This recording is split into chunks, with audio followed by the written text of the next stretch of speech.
1940 का दशक। ये तस्वीरें तभी की हैं। इनमें राजा महाराजा दिखाई दे रहे हैं।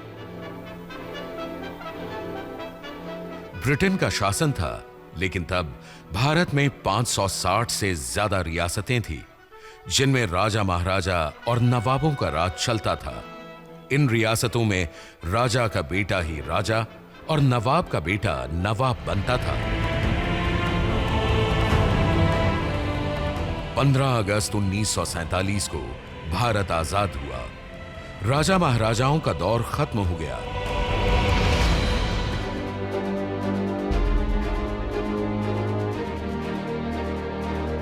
उन्नीस में पहला चुनाव हुआ। लोगों को अपना प्रतिनिधि चुनना था जो उनके लिए काम करे, और वो प्रतिनिधि कोई भी हो सकता था। 7 दशक हो गए।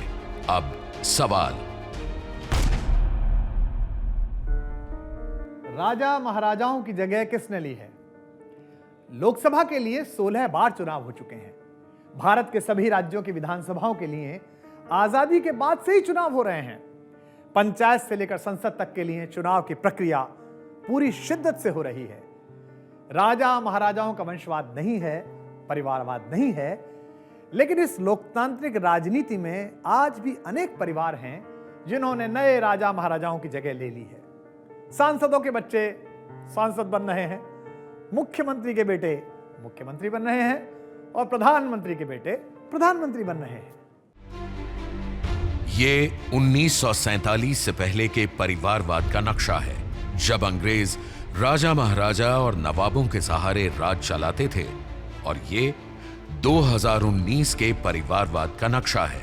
जम्मू कश्मीर से लेकर केरल तक अलग अलग परिवार हैं। कहीं विधायक का बेटा विधायक बन रहा है, तो कहीं सांसद का बेटा सांसद बन रहा है। मंत्री के बेटे पोते मंत्री बन रहे हैं।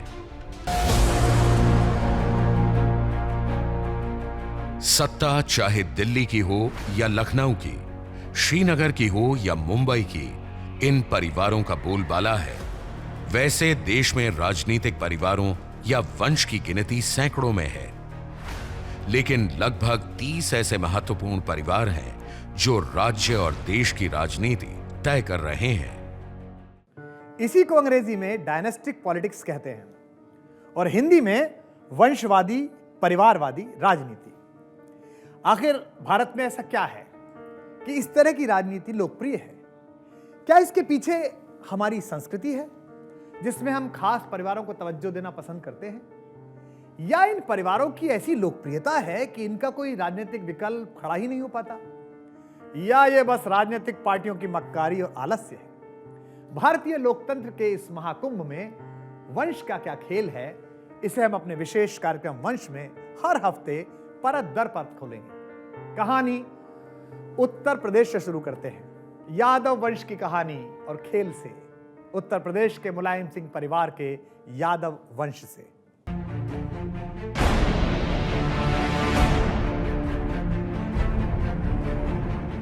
ये है उत्तर प्रदेश।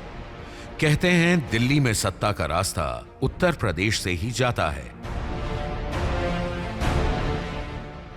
भारत में अब तक 14 प्रधानमंत्री हुए हैं। उनमें से 9 उत्तर प्रदेश के रास्ते ही दिल्ली की गद्दी तक पहुंचे। 80 लोकसभा सीटों वाले इस राज्य की केंद्र की राजनीति में जैसी दखल है, वो किसी से छुपी नहीं है। एक बार फिर देश आम चुनाव की तैयारी कर रहा है। पूरे देश की नजर इस राज्य पर है, और इस एक राज्य की नजर मुलायम सिंह यादव के कुनबे पर है। समाजवादी पार्टी के मुखिया यानी कि लोकप्रिय नेताजी मुलायम सिंह यादव 3 बार यूपी के सीएम रहे, भारत के रक्षा मंत्री रहे, और 2 बार तो भारत के प्रधानमंत्री बनते बनते बस रह गए। मुलायम सिंह यादव जी राजनीति में सक्रिय हैं। उनके भाई सक्रिय हैं, भाभी सक्रिय हैं, बेटा सक्रिय है, भतीजे सक्रिय हैं, बहू सक्रिय है, पोते सक्रिय हैं।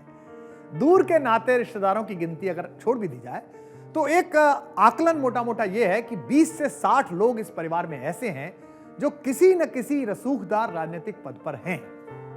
इसकी शुरुआत होती है चंबल के बीहड़ के पास उत्तर प्रदेश के इटावा जिले के गांव से, जिसका नाम है सैफई। सैफई जहां मुलायम सिंह यादव का जन्म हुआ। साल था 1939। मुलायम सिंह के पिता एक किसान थे। इटावा चंबल नदी के बीहड़ों का इलाका था, जहां जातियों के अपने दस्तूर थे, स्थानीय पेचीदगियां भी थीं। मुलायम सिंह यादव जी जहां आकर के बसे हैं वो उनका अपना गांव नहीं है। सैफई उनकी अपनी ससुराल है, और होता है कि जब भी कोई आदमी निवासी में बसता है तो उसके सामने उस जगह के लोगों के साथ एक कन्फ्रंटेशन, एक अस्तित्व का संकट, एक अपनी पहचान की लड़ाई, जंग चलती रहती है। मुलायम को पहलवानी का शौक था। ऐसा बताया जाता है कि 9 साल की उम्र में ही मुलायम ने कुश्ती के कई दांव सीख लिए थे। 1950 में उन्होंने 11 साल की उम्र में पहली बड़ी कुश्ती लड़ी थी। कहते हैं उन्होंने अपने से 2 गुने पहलवान को हराया था। कॉलेज के दिनों में इटावा में अखिल भारतीय कुश्ती प्रतियोगिता में भी मुलायम ने हिस्सेदारी की थी। वे गामा पहलवान से भी लड़े थे। चंदगी राम के साथ भी कुश्ती के दांव पेच आजमाए थे।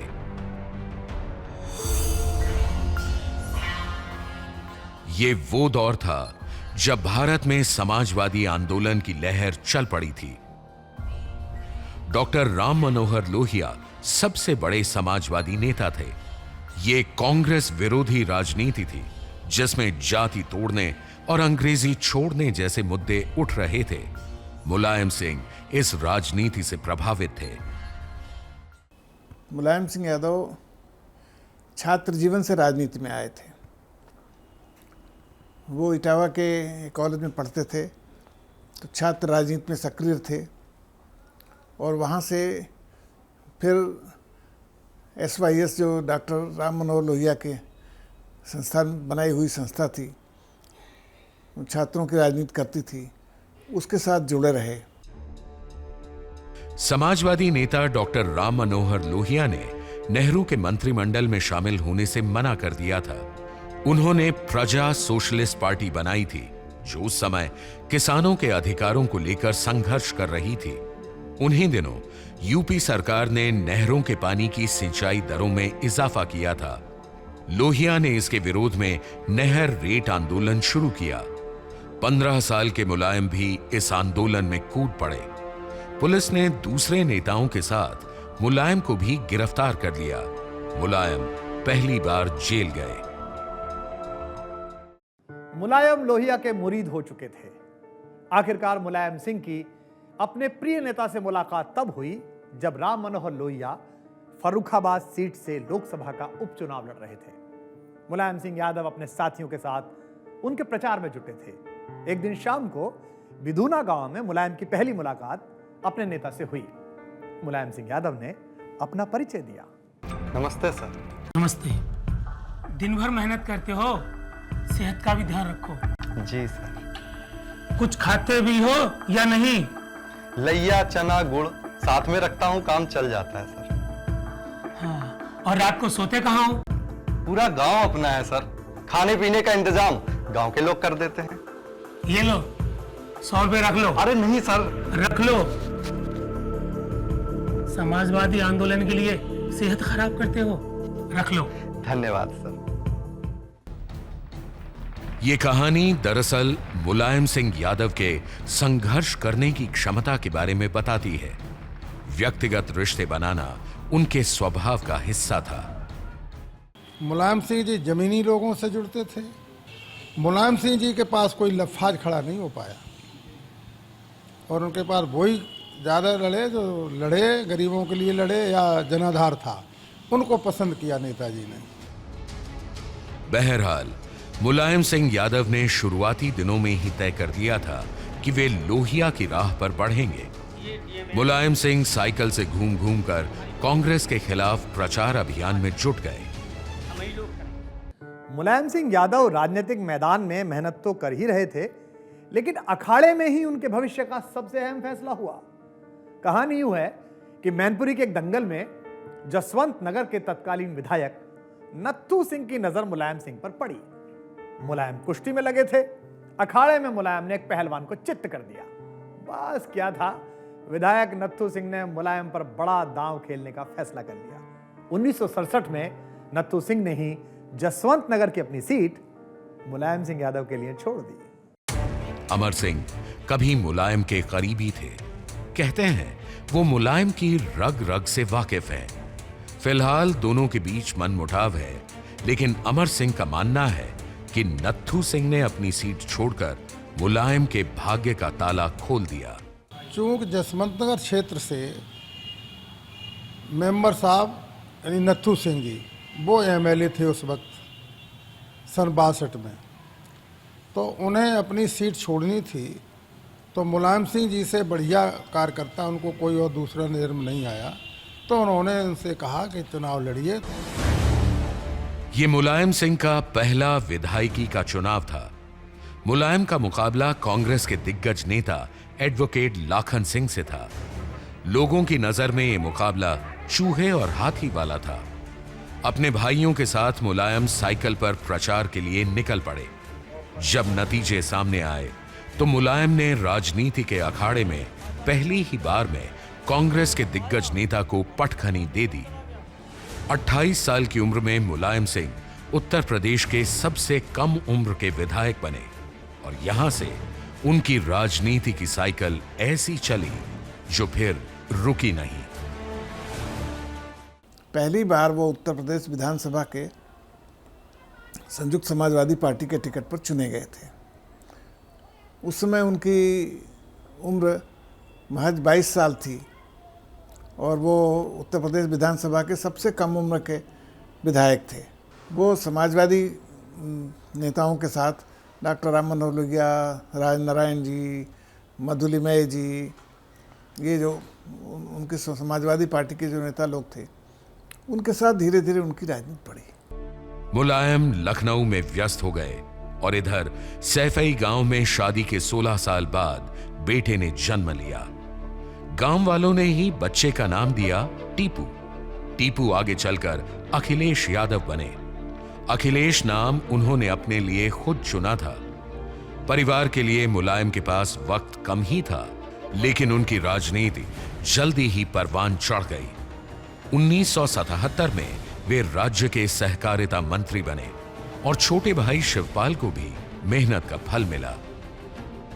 पहली बार जब मंत्री बने थे 1977 में, 77 में जनता पार्टी के दौरान, तो उन्होंने खुद से मांगा था कि मुझे सहकारिता मंत्रालय चाहिए और वो कोऑपरेटिव मिनिस्टर बने थे और उस कोऑपरेटिव मिनिस्टर को उन्होंने अपनी फैमिली में कोऑपरेट कर लिया, एकदम बिल्कुल अंगीकार कर लिया और वहीं से शिवपाल का उदय होता है। पॉलिटिक्स में वहीं से लाना होता है उनको।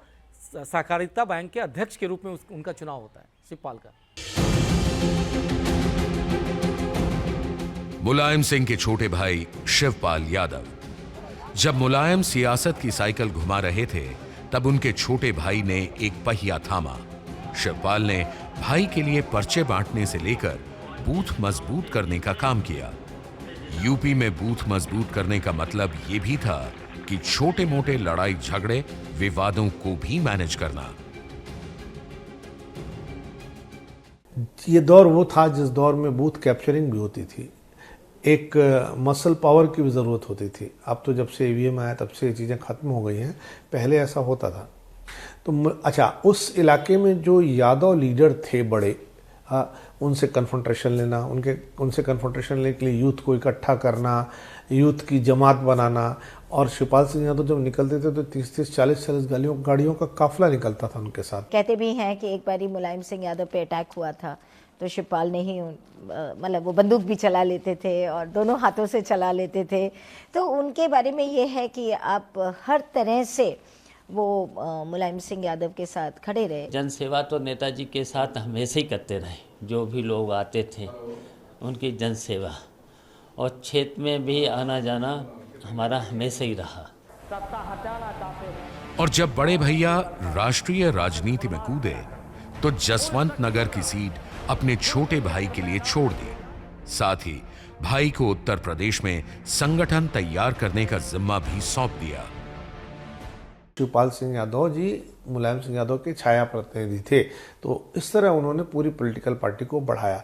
जो लोग नाराज होते थे शिवपाल सिंह यादव के सामने आके अपनी नाराजगी जाहिर कर लेते थे। दूसरे जिलों में जो यादव थे उनकी कनेक्टिविटी, उनका कनेक्ट जो था शिवपाल सिंह यादव से ज़्यादा अच्छा था। तो इसलिए शिवपाल सिंह यादव बहुत मुफीद आदमी थे और उनकी इन्हीं सारी गुणों को देख करके मुलायम सिंह यादव ने तय किया कि वो अब अपनी खाली सीट से शिवपाल यादव को लड़ाएंगे। तो जब मुलायम सिंह यादव को पार्लियामेंट लड़ने का मौका मिला तो जो सीट खाली हुई उस सीट से उन्होंने शिवपाल सिंह यादव को चुनाव में उतारा। उस शुरुआत के बहुत दिनों बाद तक कोई नहीं आया। मुलायम ने अपने भाई शिवपाल को राज्य की राजनीति में आगे बढ़ाया तो अपने चचेरे भाई रामगोपाल यादव को दिल्ली की राजनीति में भेज दिया। 1992 में ही रामगोपाल को राज्यसभा का सांसद बनवा दिया। वे आज भी राज्यसभा में सांसद हैं और पार्टी के सदन में नेता भी। एक थिंक टैंक की तरह वो प्रोफेसर साहब जो हैं वो रणनीति बनाने का काम करते रहते हैं। पर जब दिल्ली गए, वो राज्यसभा में मेंबर बने, तो उन्होंने दिल्ली की जैसे शिवपाल यूपी को संभालते थे, वहाँ पे दिल्ली की राजनीति रामगोपाल जी समझाते थे। प्रोफेसर रामगोपाल जी पहले आदमी थे जो इंटेलेक्चुअल थे, पढ़े लिखे थे। तो जो चीज़ें इंटेलेक्चुअल आपको दे रहा था, इंटेलेक्चुअल तबका समाजवादी पार्टी का, वो कितना मुफीद है, हाँ, इसका क्रॉस चेक वो करते थे। तो क्रॉस चेक करने वाले आदमी थे और उनकी क्रॉस चेक के बाद मुहर मान ली जाती थी कि आपने अगर नेताजी को कहा कि ये घोषणा पत्र है और रामगोपाल जी ने चेक कर लिया तो फाइनल मान लिया जाता था। मुलायम अपने छोटे भाई शिवपाल और चचेरे भाई रामगोपाल को राजनीति में लाए तो सही, लेकिन शुरुआती दौर में इन दोनों भाइयों का प्रभाव मुलायम पर ज्यादा नहीं था। शिवपाल जी हो गए, रामगोपाल जी हो गए और उनके जो परिवार के लोग हैं, तो इन्होंने पार्टी को खड़ा करने में बड़ा योगदान दिया। तो इसको हम वंशवाद में नहीं गिनेंगे क्योंकि उन्होंने भी पूरा काम किया। हाँ, ये जरूर है कि उनके भाई क्योंकि पार्टी के चीफ थे तो उनको उन्होंने मौका दे दिया, लेकिन उन्होंने काम किया है, ये सत्य है। मुलायम को जब उनके ट्रस्ट के लोग नहीं रहे तो उनके पास कुछ लोग हो गए, जैसे शिवपाल जी पे डिपेंडेंस जब रामचरण दास जैसे लोग चले गए, जनेश्वर मिश्रा, तब बड़ी। उससे पहले वो मुझे लगता है सुनते भी नहीं थे। मुलायम सिंह यादव का राजनीतिक रसूख जैसे जैसे बढ़ रहा था, उनके नाते रिश्तेदारों का राजनीति में दखल भी वैसे ही वैसे बढ़ रहा था। मुलायम 1967 में पहली बार विधायक बने और इसके 22 साल बाद 1989 में वो देश के सबसे बड़े सूबे उत्तर प्रदेश के मुख्यमंत्री बने। लेकिन इसमें बड़ी बात यह है कि मुलायम सिंह यादव राजनीति की एक नई परिभाषा गढ़ रहे थे। यह वही दौर था जब विश्वनाथ प्रताप सिंह राजीव गांधी की कांग्रेस सरकार को हराकर दिल्ली में प्रधानमंत्री बने थे और वे उत्तर प्रदेश में चौधरी चरण सिंह के बेटे अजीत सिंह को मुख्यमंत्री बनाना चाहते थे उत्तर प्रदेश का। लेकिन जनता दल के विधायकों ने मुलायम सिंह को अपना नेता चुन लिया। मुलायम सिंह लचीले हैं, उनको अगर काम पड़ेगा तो वो आपके घर में घुस जाएंगे और तब तक नहीं निकलेंगे जब तक आपसे हामी न भरवा लें।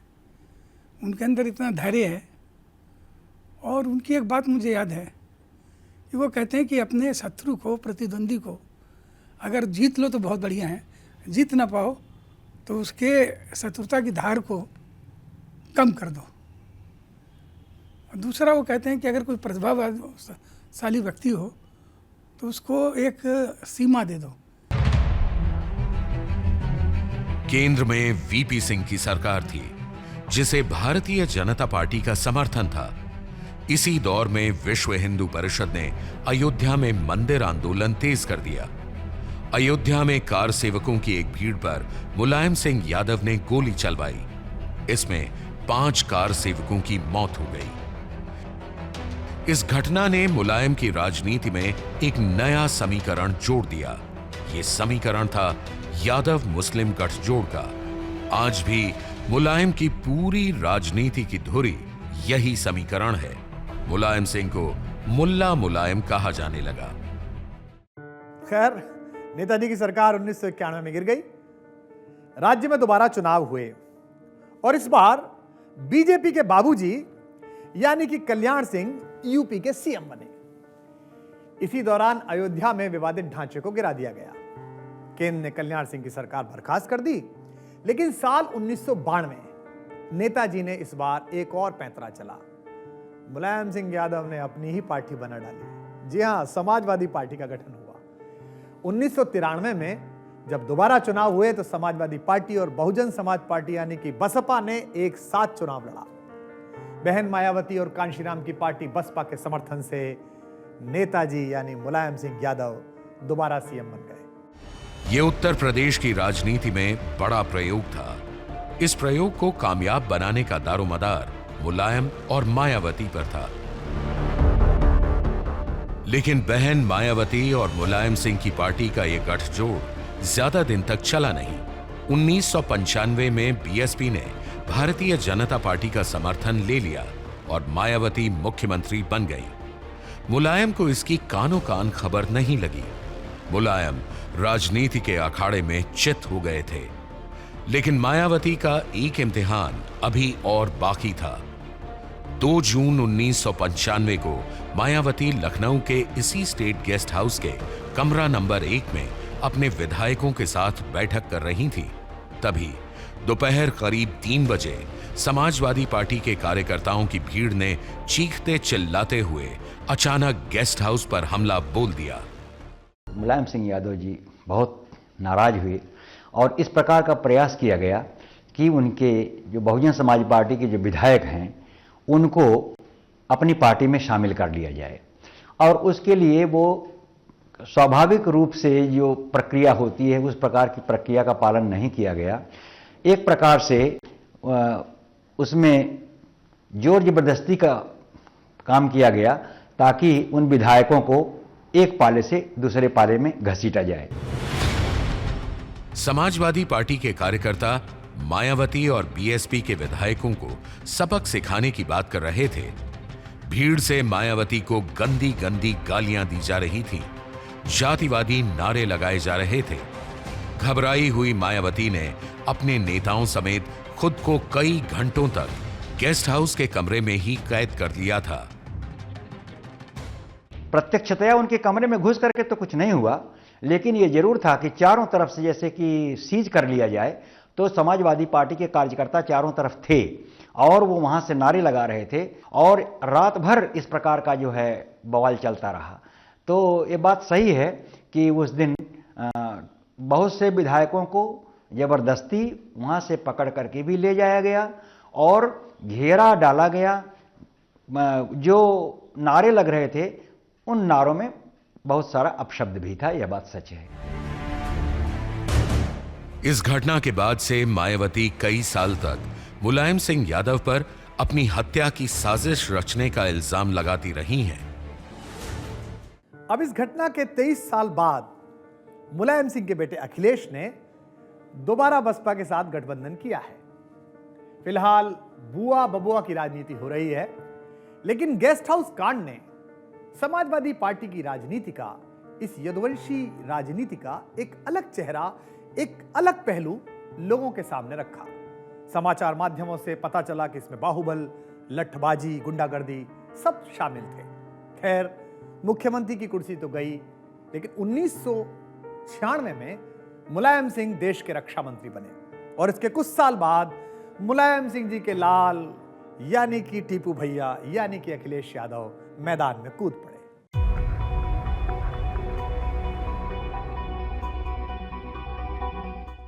अखिलेश यादव ने धौलपुर के सैनिक स्कूल से अपनी पढ़ाई की शुरुआत करने के बाद मैसूर से इंजीनियरिंग की शिक्षा ली। कॉलेज के बाद अखिलेश पर्यावरण इंजीनियरिंग की पढ़ाई करने सिडनी चले गए।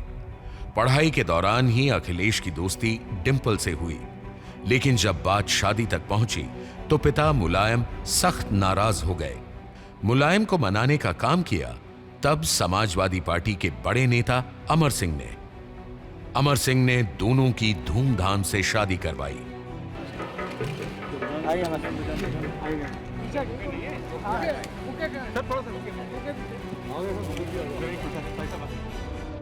अखिलेश 1998 में ऑस्ट्रेलिया से पढ़ाई पूरी करके लौटे थे।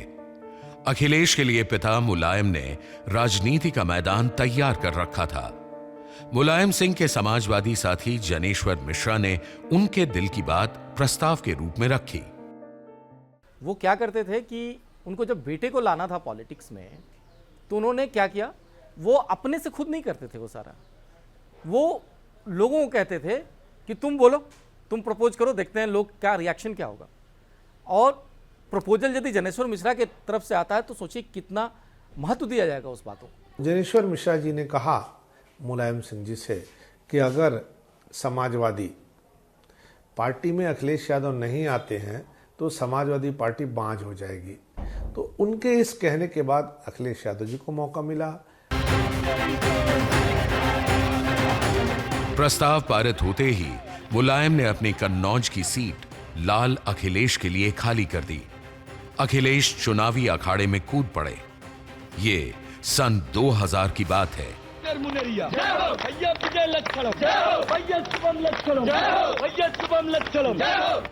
उपचुनाव के जरिए बेटा संसद में दाखिल हुआ, यानी मुलायम के कुनबे का एक और चिराग राजनीति के फलक पर जगमगाने लगा। अखिलेश यादव के आने के बाद सांसद, पहली बार सांसद बनने के बाद, दूसरी बार सांसद बनने के बाद भी प्रशासन में या पार्टी में अखिलेश यादव को कोई बड़ी भूमिका नहीं मिली थी। वो सांसद जरूर हो गए थे, उनकी पत्नी भी सांसद हो गई थी, लेकिन पार्टी में एक कोई विशेष पद, निर्णायक भूमिका नहीं मिली थी। बेटा और भाई सांसद थे और इधर 2002 में मुलायम तीसरी बार उत्तर प्रदेश के मुख्यमंत्री बने। वहीं दूसरी तरफ राजनीति से अलग मुलायम सिंह के निजी जीवन में बदलाव हो रहा था। मुलायम की पत्नी और अखिलेश की मां मालती देवी की मौत 2003 में हो गई। मुलायम यादव के जीवन में साधना गुप्ता नाम की महिला थी जो सरकारी नौकरी में अफसर रह चुकी थी। फरवरी 2007 में मुलायम सिंह ने सुप्रीम कोर्ट में हलफनामा पेश कर पहली बार सार्वजनिक रूप से साधना को अपनी पत्नी और प्रतीक को अपना बेटा स्वीकार किया। कि प्रतीक तो पॉलिटिक्स में कभी आने के लिए कभी व्यग्र थे ही नहीं, उनको इंटरेस्ट ही नहीं पॉलिटिक्स से। वो बिजनेसमैन हैं, उनको जिम में बहुत से फुर्सत नहीं मिलती, वो एक दूसरे मिट्टी के हैं। 2007 में मायावती ने सपा को सत्ता से बाहर कर दिया। ये समाजवादी पार्टी के लिए बड़ी हार थी। इसके बाद मुलायम सिंह को समझ आ गया कि अखिलेश के लिए मैदान तैयार करने का समय आ गया है। मुलायम ने अखिलेश को आगे किया। युवाओं को साधने का काम अखिलेश ने शुरू किया।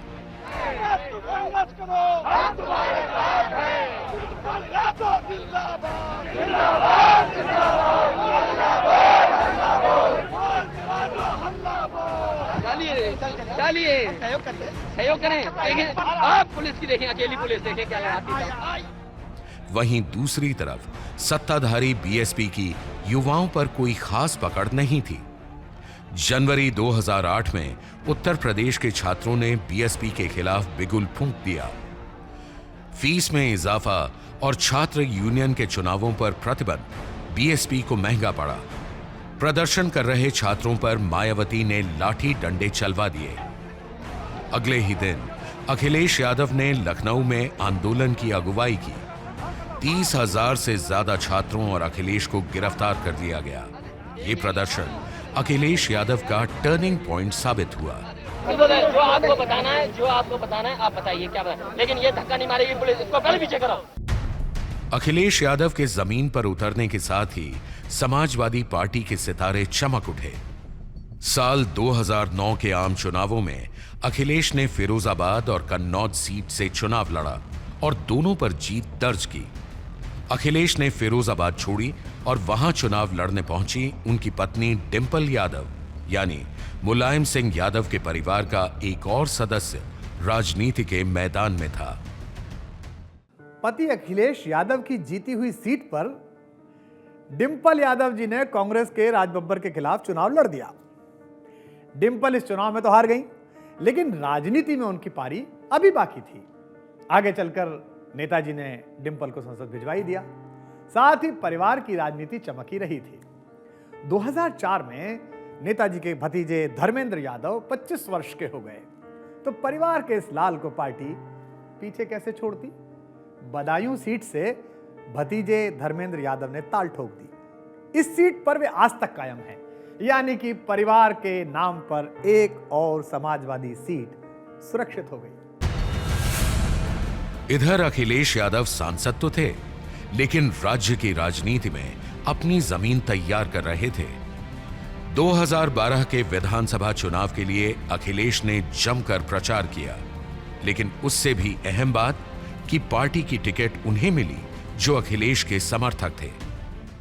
क्योंकि 2012 में जब टिकटों का बंटवारा हो रहा था तो शिवपाल चाहते थे कि अपने लोगों को ज़्यादा दी जाए। अखिलेश सोचते थे कि जब वो सरकार बनाने की नौबत आएगी तो अधिक से अधिक मेरे पास एमएलए नहीं होंगे तो कैसे जीती जाएगी। तो ये द्वंद्व तो इलेक्शन लड़ने से पहले ही शुरू हो गया था इन लोगों की। इसी दौरान अखिलेश यादव ने समाजवादी पार्टी की छवि बदलने की पूरी कोशिश भी की। उन्होंने हत्या के आरोपी डीपी यादव जैसे नेताओं को टिकट देने से मना कर दिया और नए चेहरों को टिकट देने का फैसला किया। चुनावों के नतीजे समाजवादी पार्टी के पक्ष में आए। सपा को 224 सीटों पर जीत मिली, वहीं बहुजन समाज पार्टी 80 और बीजेपी 47 तक ही सीमित रही। सपा को स्पष्ट बहुमत तो मिल गया, लेकिन अब सबसे बड़ा सवाल था कि राज्य का मुख्यमंत्री कौन होगा। पार्टी इसे लेकर दो गुटों में बंट गई। शिवपाल यादव चाहते थे कि उनके बड़े भाई नेताजी मुलायम सिंह यादव दोबारा मुख्यमंत्री बने, लेकिन अखिलेश यादव चाहते थे कि वे खुद मुख्यमंत्री बने। ये जब दो लोगों की लड़ाई हुई, शिवपाल ने ये कहा कि पार्टी बनाई हमने, मजबूत किया मैंने, तो फिर अखिलेश को क्यों बनाया जा रहा है? उसके पास तो अभी बहुत वक्त है, अभी तो यंग है वो, अभी मुझे दिया जाए, वो पार्टी को चलाना या प्रदेश को संभालने की बात है। आखिरकार मुलायम सिंह यादव ने बेटे और भाई में से अपने बेटे को चुना।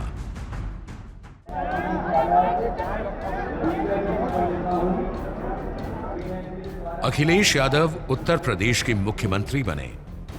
अखिलेश मुख्यमंत्री भले ही बन गए थे, लेकिन सत्ता की एक डोर परिवार की पिछली यानी पुरानी पीढ़ी के नेताओं के हाथ में थी। गाहे बगाहे मुलायम अखिलेश को सार्वजनिक तौर पर डांटते तो कभी पुचकारते।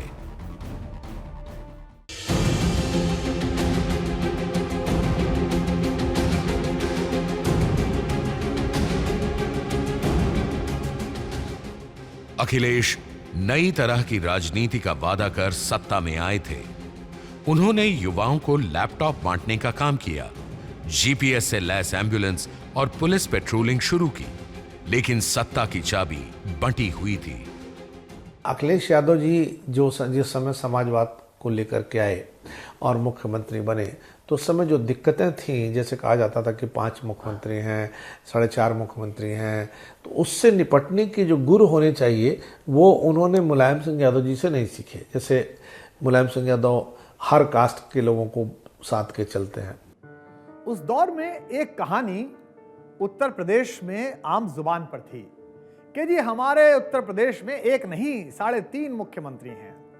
भाई पहले तो खुद पार्टी सुप्रीमो नेताजी मुलायम सिंह यादव, दूसरे उनके छोटे भाई कार्यकर्ताओं के चहेते शिवपाल यादव चाचा, और तीसरे तेज तर्रार बयान बहादुर नेता आजम खान साहब। अब बचा हुआ 0.5 मुख्यमंत्री अखिलेश यादव के हिस्से में था। कुल मिलाकर कहा यह जाता रहा कि अखिलेश कुर्सी पर तो हैं, लेकिन उनकी चलती नहीं है जी।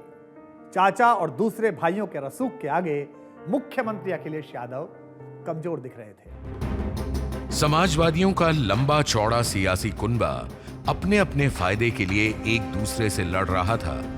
तभी मुजफ्फरनगर में हुए दंगों से अखिलेश की साफ सुथरी छवि को अच्छा खासा नुकसान पहुंचा।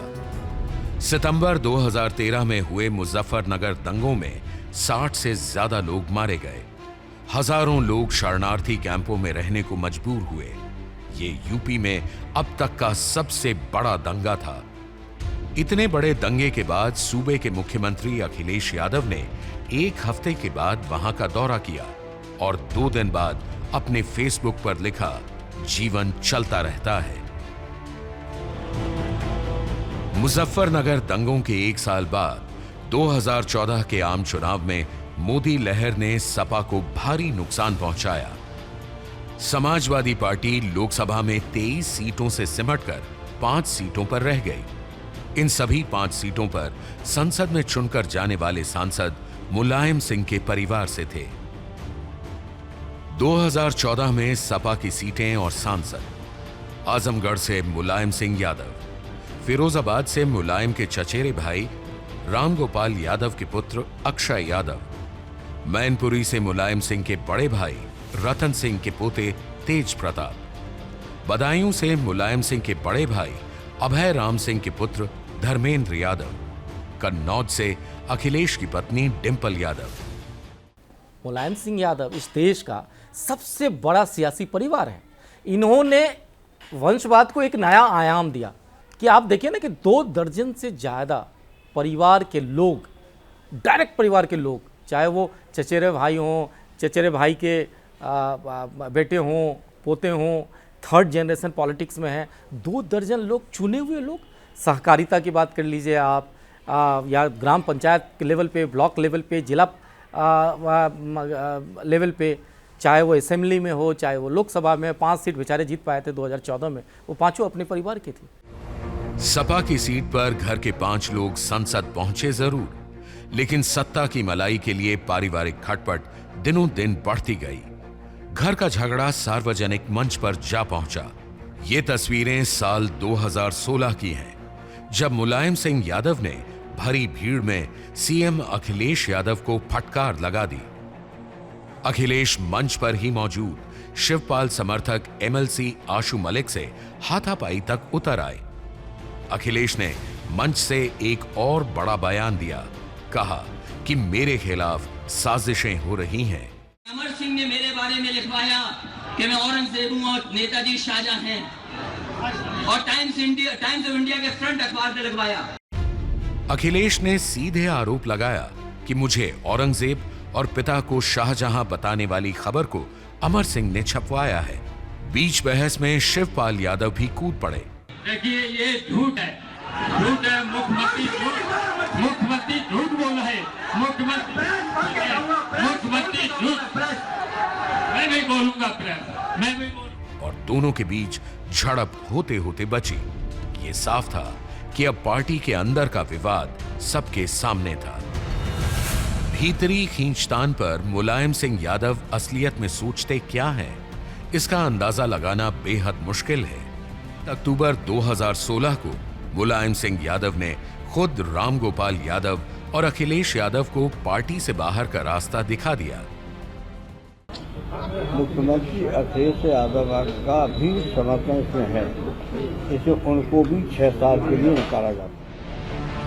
वहीं इसके जवाब में भाई रामगोपाल यादव ने विशेष अधिवेशन बुलाकर मुलायम की जगह अखिलेश को समाजवादी पार्टी का राष्ट्रीय अध्यक्ष नियुक्त कर दिया और शिवपाल यादव की भी प्रदेश अध्यक्ष से छुट्टी कर दी। जिंदा रहते इस देश में व्यक्ति पूजा नहीं होती है, मरने के बाद करते। आज हमारा कोई सम्मान नहीं, और शायद ही मेरे मरने के बाद हमारा सम्मान।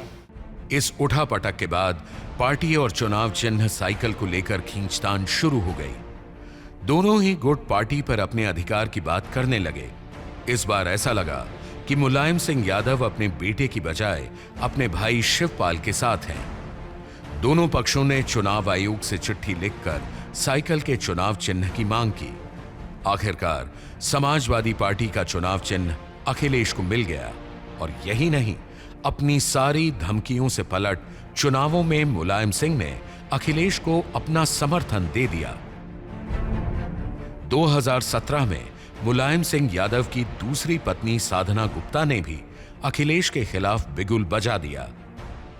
अब हम पीछे नहीं जाएंगे, वो नेताजी के लिए स्टैंड लेना हो या अखिलेश के लिए कुछ कहना हो, अब पीछे हम नहीं जा सकते, क्योंकि सम्मान से बड़ी कोई चीज नहीं होती और मेरा बहुत अपमान हुआ है। इस हाल में 2017 के विधानसभा चुनाव हुए। इस बार मुलायम की दूसरी पत्नी से बेटे प्रतीक यादव की बहू अपर्णा यादव चुनाव मैदान में थी। अपर्णा को लखनऊ कैंट विधानसभा से उतारा गया। यादव वंश की ये दूसरी बहू थी जो राजनीति में अपनी किस्मत आजमा रही थी। बीजेपी से इस सीट पर रीता बहुगुणा जोशी को आंटी कहने वाली अपर्णा उनके साथ मुकाबले में हार गई। मैंने हमेशा अपनी कॉन्स्टिट्यूएंसी, अपनी विधानसभा में, जबकि सबसे मुश्किल विधानसभा थी, मैंने हमेशा इस बात पे तरजीह दी कि हम डेवलपमेंट कराएं। मगर अंततोगत्वा ये हुआ कि हमने ये देखने में आया कि कास्ट बेस्ड पॉलिटिक्स हुई वहाँ पर भी, और कास्ट को ही अपना वोट किया। तो आज भी जातिवाद एक बहुत ही मेजर और प्रोमिनेंट रोल प्ले करता है हमारी अपनी आज की भारतीय राजनीति में। साल 2011 में मुलायम की दूसरी पत्नी साधना के बेटे प्रतीक यादव से अपर्णा की शादी हुई और देश के बड़े राजनीतिक परिवारों में से वे एक की बहू बन गई। अपर्णा यादव अपनी बेबाक राय के लिए भी जानी जाती हैं। उन्होंने कई बार मोदी सरकार की तारीफ भी की है। वहीं अपर्णा के पति यानी प्रतीक यादव की राजनीति में बिल्कुल भी रुचि नहीं है। वे हर रोज घंटों जिम में पसीना बहाते हैं और रियल एस्टेट का काम देखते हैं। लेकिन प्रतीक ने कभी अपर्णा के लिए राजनीति के दरवाजे बंद नहीं किए। फिलहाल मुलायम सिंह यादव की छोटी बहू राजनीति में जीत की तलाश में है। इसके लिए गाहे बगाहे प्रधानमंत्री नरेंद्र मोदी और योगी आदित्यनाथ की तारीफ कर अपने जेठ अखिलेश यादव को अपनी मौजूदगी का एहसास कराती रहती हैं। हम नेताजी की वजह से पॉलिटिक्स में आए और हमें नेताजी ने ही टिकट दी, चाहे अब वो जिस भी प्रकार से जो भी घटनाक्रम हुआ हो, वो बड़ा दुखद है कि भाई अलग हो गए, मगर नेताजी के साथ ही मैं अभी हूँ और मैं रहूँगी। –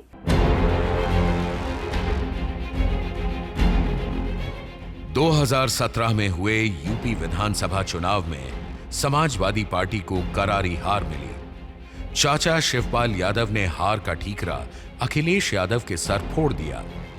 अगस्त 2018 में यादव वंश टूट गया।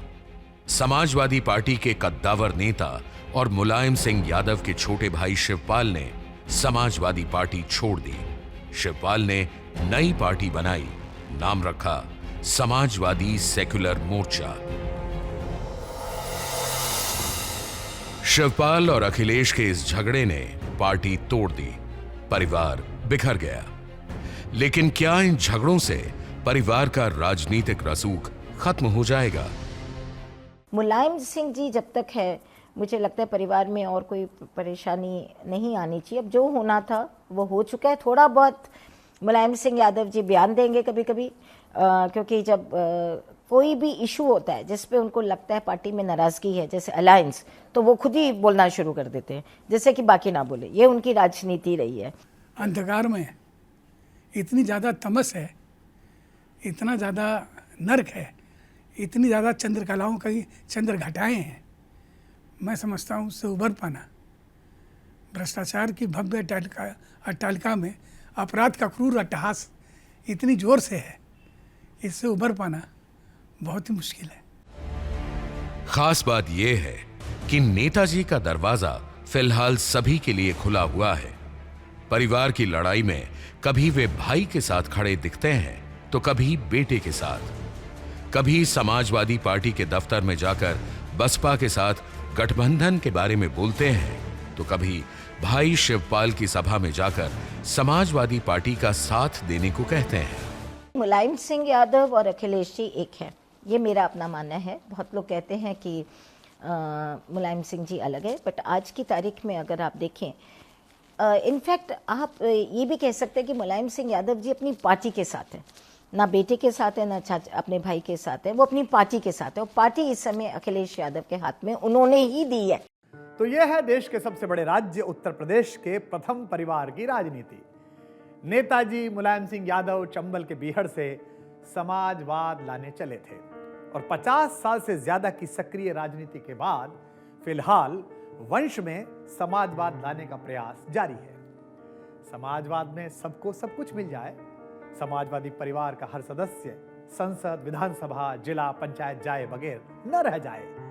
अब सोचना तो आखिरकार मतदाता को ही है कि आखिर वंश ने क्या कुछ किया और क्या कुछ नहीं किया, और किस किस के लिए किया और किस किस के लिए नहीं किया, क्योंकि आखिरकार इस लोकतंत्र में, इस चुनावी महापर्व में जनता ही जनार्दन है।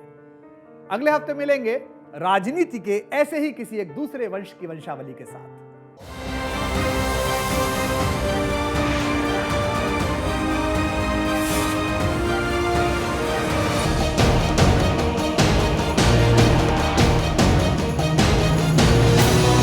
आरसीआर में आज बात होगी एक छोटे कद के ऐसे बड़े नेता की जो दो बार प्रधानमंत्री बनने से चूक गए। एक ऐसे नेता जिन्हें एक जमाने में नन्हा नेपोलियन कहा जाता था। बात हो रही है मुलायम सिंह यादव की।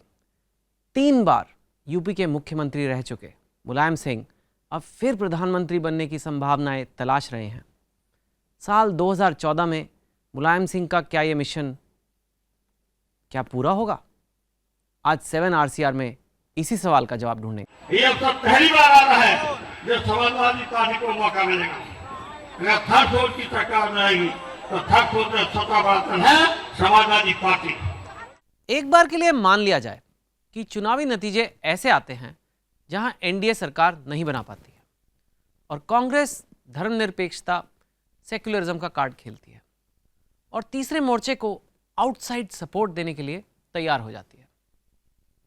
ऐसी सूरत में क्या मुलायम चमत्कार कर पाएंगे या फिर 1996 और 1999 की कहानी दोहराई जाएगी?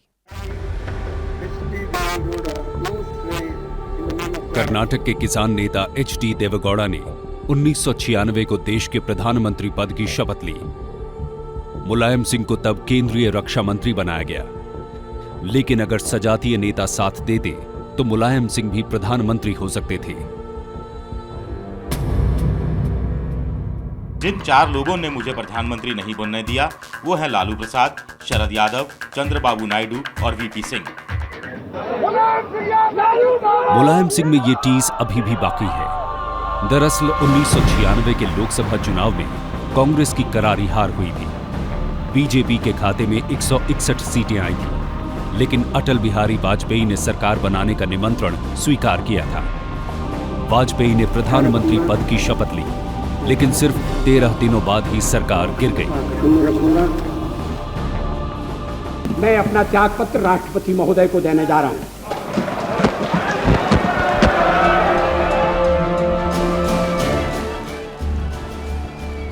अब सवाल ये था कि सरकार कौन बनाएगा।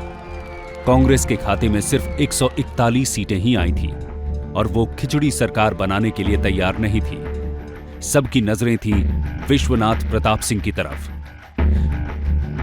वीपी सिंह 1989 में भी मिलीजुली सरकार बना चुके थे।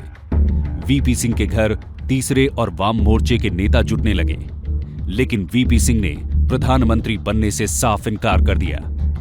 वीपी सिंह ने सीपीएम नेता और उस समय बंगाल के मुख्यमंत्री ज्योति बसु का नाम आगे बढ़ाया।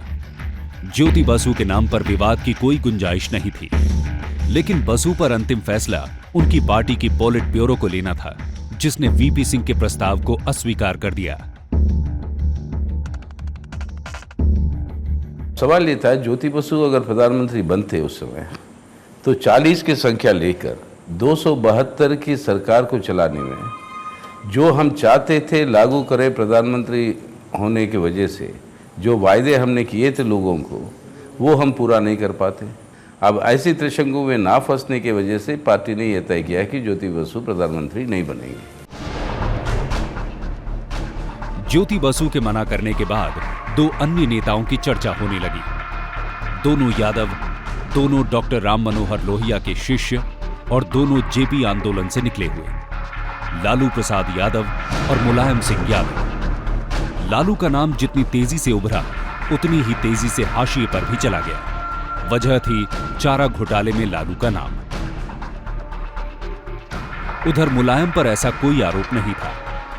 सांप्रदायिक ताकतों का डटकर मुकाबला किया था मुलायम ने, और वो मौलाना मुलायम के नाम से भी जाने जाते थे।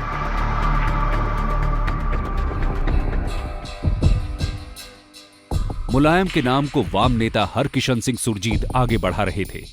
सुरजीत का कद बहुत बड़ा था। तीसरे मोर्चे के सभी नेता उनका बहुत सम्मान करते थे। वाम मोर्चे की भी मुलायम के नाम पर सहमति थी, लेकिन मुलायम सिंह का नंबर नहीं लग सका और लॉटरी खुल गई एच.डी. देवेगौड़ा की। H.D. Devegowda do swear in the name of God. मुलायम को आज तक मलाल है कि लालू ने उन्हें प्रधानमंत्री नहीं बनने दिया। अगर उस समय लालू और शरद यादव साथ देते तो बात बन भी सकती थी। आज माननीय मुलायम सिंह यादव सीनियर लीडर हैं और हियर से बातें या अपनी बात बनाने के लिए कि हमको लोग प्रधानमंत्री बना रहे थे, लालू नहीं बनने दिया, कब कौन बना रहा था? मुलायम की जीवनी लिखने वाले पत्रकार फ्रैंक हुजूर ने अपनी किताब द सोशलिस्ट में मुलायम के हवाले से लिखा है, देवेगौड़ा प्रधानमंत्री बने, मैं भी बन सकता था। सारा खेल लालू यादव ने बिगाड़ा। वीपी सिंह की शाह पर लालू और शरद यादव ने साजिश की। जब मेरे नाम पर आम सहमति बन रही थी तभी लालू पलट गए। कहा कि अगर मुलायम सिंह यादव प्रधानमंत्री बने तो मैं जहर खा लूंगा। उनका रोल बिहाइंड द कर्टेन काफी क्रूअल था और हिंदी हार्टलैंड के एक बहुत ही टावरिंग कैरेक्टर को, जिनके पास एक बहुत ही बड़ा मैंडेट भी था इस रीजन से, उनको रोकने में वो कामयाब हुए, वो एक हकीकत है। सवाल उठता है कि लालू ने तब जहर खाने की धमकी क्यों दी थी? ऐसी कोई बात नहीं है। अब मुलायम सिंह की स्थिति ये हो गई है कि अगर उनसे बात करिएगा रांची का तो वो चले जाएंगे कराची में। लालू नहीं बनने दिया था, अब बन जाओ। सीताराम केसरी की अध्यक्षता वाली कांग्रेस पार्टी ने 21 अप्रैल 1997 को देवेगौड़ा सरकार से समर्थन वापस ले लिया। समर्थन लेते हैं वापस किया। मुलायम के पास प्रधानमंत्री बनने का दूसरा सुनहरा मौका था। इस बार फिर हरकिशन सिंह सुरजीत ने मुलायम का साथ दिया। उनका बयान आया, मेरी नजर में प्रधानमंत्री उत्तर भारत का होना चाहिए जो सांप्रदायिक ताकतों को रोक सके। लेखक फ्रैंक हुजूर ने जल्द ही प्रकाशित होने वाली किताब द सोशलिस्ट में मुलायम के दावे का जिक्र किया है। सुरजीत ने संयुक्त मोर्चे में आम राय बना ली थी। यहाँ तक कि राष्ट्रपति भवन को भी इत्तला कर दी गई थी कि मुलायम सिंह यादव के नाम पर मोर्चे में सहमति है। उस समय 13 दलों के संयुक्त मोर्चे के कुल 179 सांसद थे। मुलायम ने दावा किया कि इनमें से 110 उनके पक्ष में थे। इनमें खुद देवेगौड़ा भी शामिल थे। इंद्र कुमार गुजराल को तो कोई जानता तक नहीं था, लेकिन तभी सुरजीत को अचानक मॉस्को जाना पड़ा। मुलायम सिंह तो प्रधानमंत्री बन गए थे, सिर्फ शपथ लेना बाकी था। अगर हरकिशन सिंह सुरजीत रूस न चले जाते और चंद्रबाबू नायडू और शरद यादव जी और लालू प्रसाद यादव जी, इन तीन लोगों ने उनका विरोध करके इंद्र कुमार गुजराल को नामित न किया होता, तो मुलायम सिंह जी और प्रधानमंत्री के पद में सिर्फ शपथ ग्रहण समारोह की दूरी थी। जानकारों का कहना है कि उस समय लालू और शरद यादव कांशीराम को लेकर केंद्र में नया गठबंधन बनाने की तैयारी कर रहे थे और मुलायम इस राह के रोड़ा थे। इसलिए मुलायम को प्रधानमंत्री की कुर्सी से दूर ही रखा गया। अभी तक यही कहा जाता रहा है कि लालू यादव और शरद यादव ने मुलायम सिंह यादव को प्रधानमंत्री नहीं बनने दिया, लेकिन खुद वीपी सिंह भी मुलायम को पसंद नहीं करते थे। कहा तो यह भी जाता है कि वीपी सिंह ने तो 1989 में मुलायम के यूपी का मुख्यमंत्री बनने में भी रोड़ा डाला था। मुलायम और वीपी सिंह के बीच राजनीतिक तनातनी की शुरुआत 1980 में हुई थी। यूपी विधानसभा चुनाव कांग्रेस जीती थी और वीपी सिंह को मुख्यमंत्री बनाया गया था, जिन्हें मांडा का राजा कहा जाता था। मुलायम को चरण सिंह ने लोकदल का प्रदेश अध्यक्ष नियुक्त किया था। वीपी सिंह ने यूपी में डकैतों के खिलाफ बड़ा अभियान चलाया था। मुलायम ने तब आरोप लगाया कि पुलिस एक जाति विशेष को ही डकैतों के नाम पर तंग कर रही है और फर्जी इनकाउंटरों में मरवा रही है। मैंने फर्जी मुठभेड़ में मारे गए लोगों की लिस्ट तैयार की है। एमनेस्टी इंटरनेशनल को मैंने खत लिखा है और राज्यपाल को मैंने खत लिखा है कि वीपी सिंह 5000 लोगों के मौत के जिम्मेदार हैं। उनमें से ये 418 जो फर्जी मुठभेड़ में मारे गए हैं वो भी इसमें शामिल है।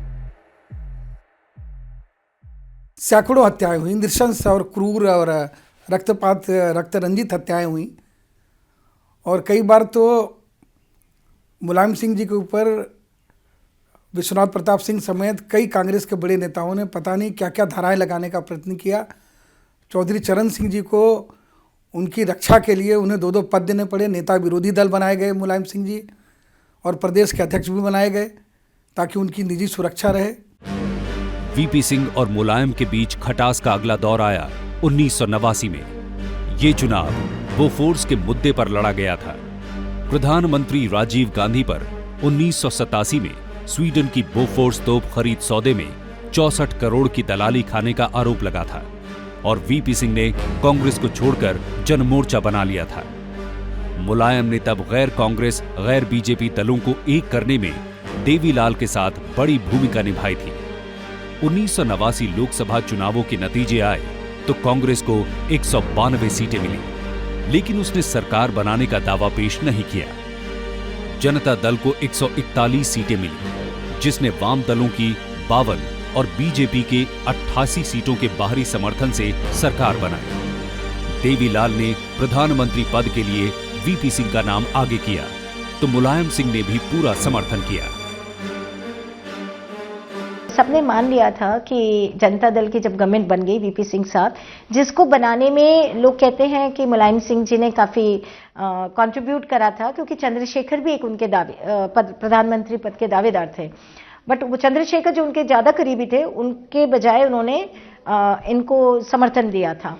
उस समय चंद्रशेखर भी पीएम बनना चाहते थे और मुलायम उनके करीबी थे। अब मुलायम ने अकेले यूपी से 48 सीटें दिलवाई थी। अगर तब मुलायम अड़ जाते तो वीपी सिंह पीएम नहीं बन पाते। लेकिन मुलायम ने पुरानी कड़वाहट को भुला दिया और कहा कि भ्रष्टाचार के खिलाफ वीपी सिंह ने लड़ाई लड़ी थी, इसलिए उनका हक ज्यादा बनता है।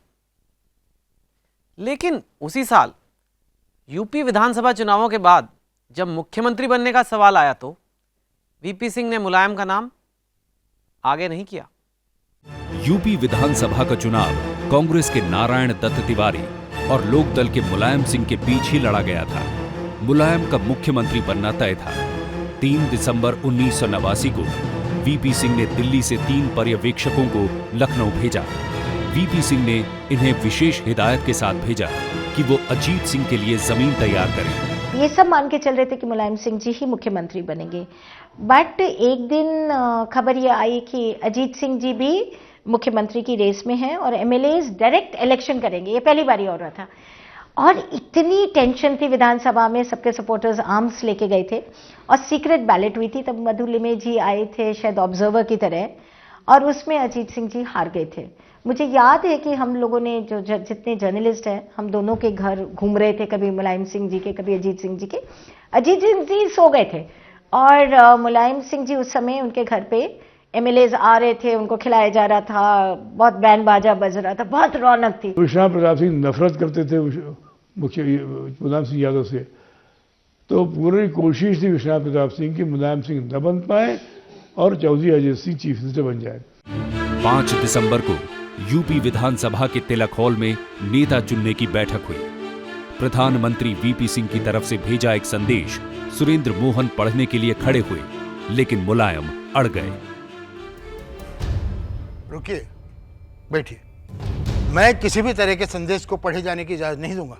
आप चुनाव कराने के लिए आए हैं, निष्पक्ष तौर पे कराएं।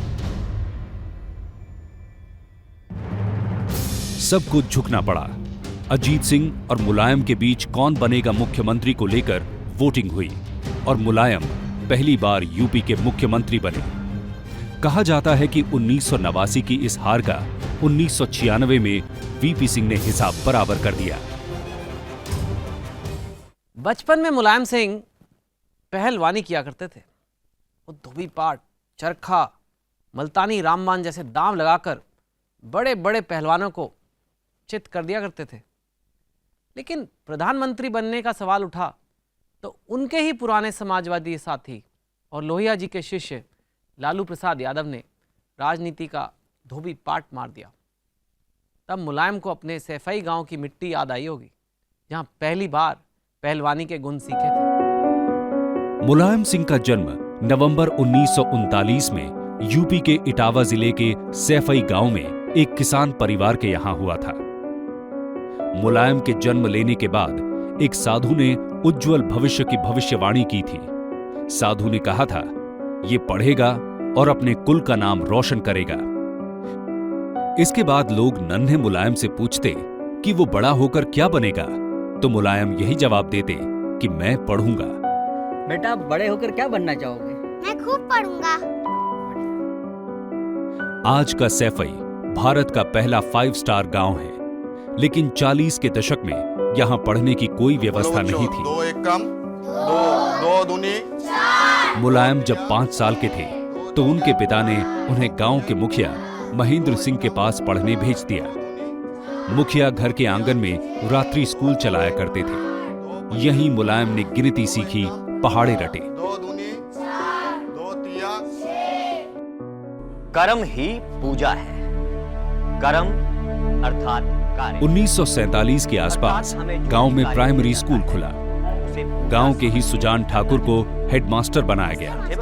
हेडमास्टर ने मुलायम की भर्ती से पहले उनसे सवाल पूछे। स्कूल में पढ़ना चाहते हो? हाँ। अच्छा ठीक है, मैं तुमसे कुछ प्रश्न पूछता हूँ, उत्तर दोगे? हाँ। बम्बई कहाँ है? पश्चिम में। कलकत्ता कहाँ है? पूरब में।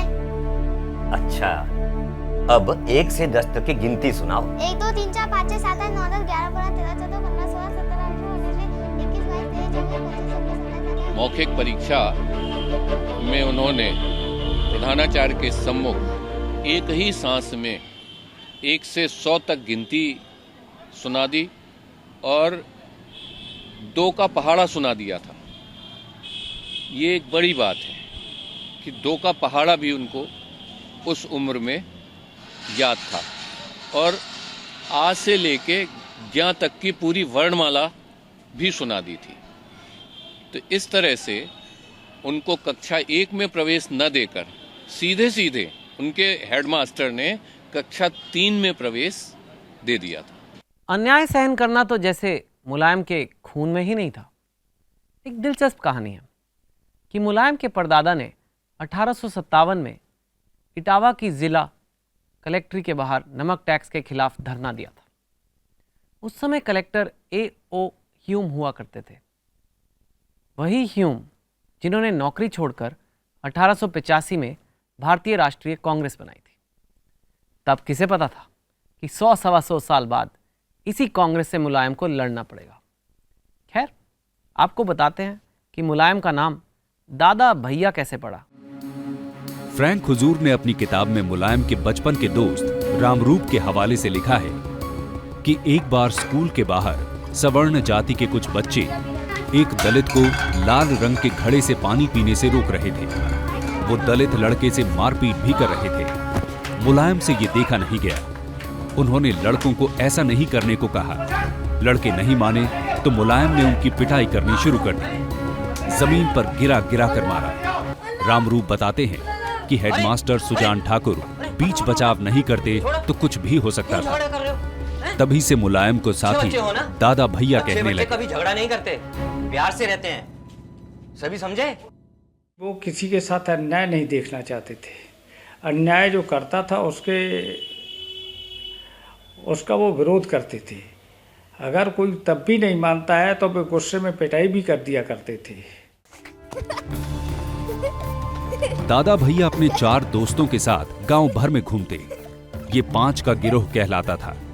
एक ब्राह्मण, एक दलित, एक मुस्लिम इसमें शामिल था। सबको साथ लेकर साथ चलने का समाजवादी गुण मुलायम ने बचपन में ही शायद सीख लिया था। मुलायम बहुत शैतानियां करते थे। वो सांप को मुंह से पकड़कर बोतल में बंद कर देते थे, फिर उस बोतल को जमीन में दबा देते थे। उनकी फर्राटादार चाल थी और हाथ बहुत तेजी से चलते थे। हालांकि वो छोटे कद के बेहद दुबले पतले थे। पिता ने इस चपलता को देखा और पहलवानी के लिए प्रेरित किया। जो भी लड़ा उनसे हारा, चाहे वो कितने ही वजन का हो, लेकिन वो कभी उससे मना नहीं करते थे और कुश्ती जीतते थे। उसके बाद उन्होंने पहले जिले लेवल पे चैंपियन हुए, फिर कमिश्नरी लेवल पे हुए और उसके बाद फिर जहाँ जैसा समय आया वो हमेशा कुश्ती अच्छी लड़ते थे और जीतते थे। 9 साल की उम्र में ही मुलायम पहलवान हो गए थे। चरखा, मुराग, बैठक, धोबी पाट, काला जंग, ढाक और मुल्तानी रामबाण जैसे दांव में सीख लिए थे। 1950 में उन्होंने 11 साल की उम्र में पहली बड़ी कुश्ती लड़ी थी, जिसमें 500 लोग मौजूद थे। उन्होंने अपने से दुगने पहलवान को हराया था। फ्रैंक हुजूर ने मुलायम के दोस्त रामरूप के हवाले से लिखा है कि मुलायम ने मैनपुरी में लाइट वेट कुश्ती का खिताब जीता था। मथुरा की एक प्रतियोगिता में आगरा मंडल के सभी पहलवानों को पटखनी दी थी। कॉलेज के दिनों में इटावा में अखिल भारतीय कुश्ती प्रतियोगिता में भी मुलायम ने हिस्सेदारी की थी। वो गामा पहलवान से भी लड़े थे। चंदगी राम के साथ भी कुश्ती के दांव पेच आजमाए थे। गामा पहलवान का तो 60 के दशक में पूरी दुनिया में जलवा था। धोबी पाट के साथ साथ जांघों के बीच में घुस के जो एक पटक लगाई जाती थी, उस दांव का नाम तो अभी मुझे याद नहीं आ रहा है, पर वो बहुत ही इनका प्रिय दांव था और छोटे कद के होने के कारण लोग इनको समझ नहीं पाते थे और ये टांगों के बीच में घुस के और उसको बिल्कुल घुमा के पटक देते थे।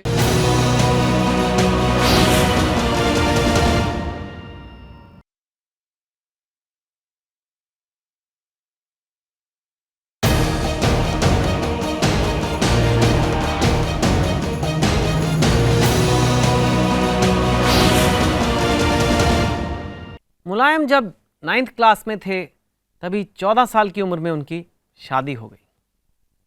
मुलायम ने विरोध किया, लेकिन घर वालों के आगे घुटने टेक दिए।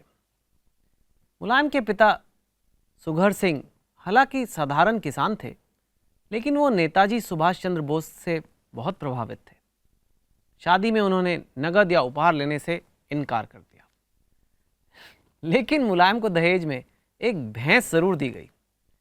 दूध घी के शौकीन मुलायम को राहत मिली होगी, पर अगले ही साल 15 साल के मुलायम को पहली बार जेल जाना पड़ा। बात है 1954 की।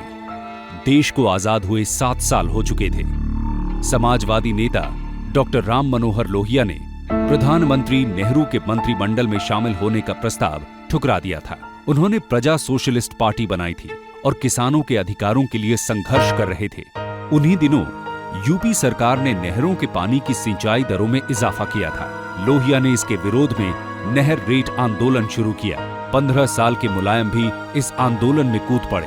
वो सबसे आगे झंडा लिए उसे लहराते रहते थे और नारा लगाते थे। पुलिस ने दूसरे नेताओं के साथ मुलायम को भी गिरफ्तार कर लिया। मजिस्ट्रेट के सामने पेशी हुई। ये बच्चा तो अंडर एज है, इसे गांव भेज दो। मैं भी किसान हूँ और प्रदर्शन में हिस्सा क्यों नहीं ले सकता? अपने चाचा चाचियों की तरह गिरफ्तार क्यों नहीं हो सकता मैं? बाकी के लोगों को पुलिस इटावा जेल लेकर गई तो मुलायम भी वहां पहुंच गए। 28 घंटे जेल में ही रहे। तब जेलर की नजर उन पर पड़ी। इन आंदोलनकारियों के साथ तुम क्यों लड़ रहे हो बच्चे? हाँ, क्या बात? मुलायम नहीं माने तो पुलिस सुरक्षा में उन्हें गांव भेज दिया गया। इस आंदोलन का असर ये हुआ कि 1 रुपए में 3 पैसे की छूट किसानों को नहर रेट में मिलने लगी। लोहिया के समाजवाद से मुलायम का पहला जुड़ाव यहीं से हुआ। करीब 11,000 लोगों को लेके लोहिया जेल गए, उसमें मुलायम सिंह भी थे। तो मुलायम सिंह का पहला जो राजनीतिक बाप्तिस्मा कहते हैं हम लोग, प्रशिक्षण, बैप्टिज्म, वो सिंचाई, नहर सिंचाई आंदोलन के खिलाफ हुआ था उस वक्त। तब से फिर उन्होंने ये बढ़ते गए, आगे बढ़ते गए। मुलायम अब पूरी तरह से डॉक्टर लोहिया के मुरीद हो गए थे, शिष्य हो गए थे। लोहिया ने अंग्रेजी भाषा के खिलाफ आंदोलन शुरू किया तो मुलायम इससे भी सक्रिय रूप से जुड़ गए। तब तक मुलायम कोऑपरेटिव आंदोलन में भी कूद चुके थे और इटावा की कोऑपरेटिव समिति के चेयरमैन थे। बात है 1963 की।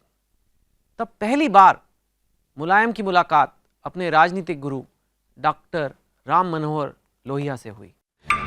लोहिया फर्रुखाबाद सीट से लोकसभा का उपचुनाव लड़ रहे थे।